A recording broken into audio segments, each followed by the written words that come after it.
पौड़ी के नीचे खड़ी हुई। तब उसारा बोला, मुझमें इतना भार छान छप्पर का नहीं है जितना तेरा है। दशा रानी के विरोधी को मैं छाया नहीं दे सकता। तब वहां से चलकर घिरौची के पास गई। घिरौची बोली, मुझसे हटकर खड़ी हो, मुझमें इतना घड़ों का भार नहीं है जितना कि तेरा है। इसी तरह वह जहाँ जाती वहीं हटाई जाती। अपने जी में अत्यंत दुखी होकर जंगल को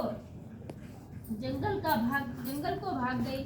जंगल में भूखी प्यासी फिरती फिरती वह एक अंधकूप में गिर पड़ी, पर उसे चोट न आई। वह नीचे जाकर बैठ गई।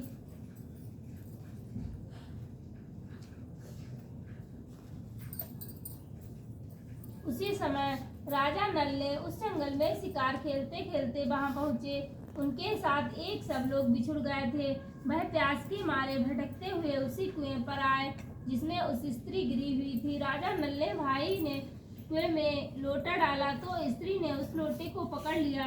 तब भाई ने राजा नल से कहा कि जिस कुएं में किसी ने लोटा पकड़ रखा है। तब राजा ने कुएं की जगत पर जाकर कहा कि भाई पुरुष है तो मेरे धर्म का भाई, और यदि स्त्री है तो मेरी धर्म की बहन।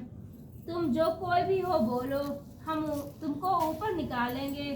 स्त्री ने आवाज दी। इस पर राजा ने उस कुएं से बाहर निकलवा लिया और उसे हाथी पर बिठाकर उसे अपने राजमहल में आए।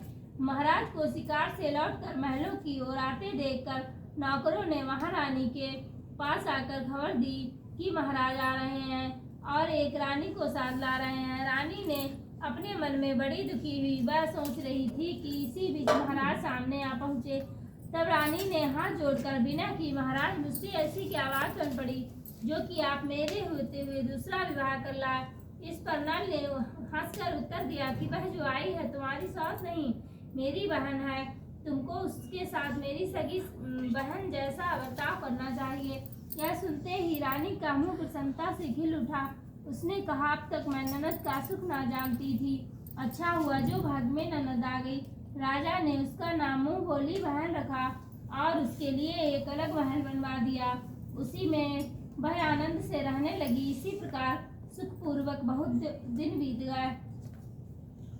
एक दिन राजा की एक घोड़ी ब्याही।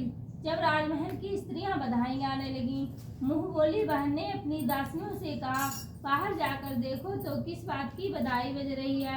उन्होंने बाहर आकर देखा, महाराज की घोड़ी अच्छी घड़ी में एक उत्तम बछेड़ा दिया, उसी को बधाई गाई जा रही है। उसने पूछा, पहलोटी ब्याही है या दूसरी तीसरी बार?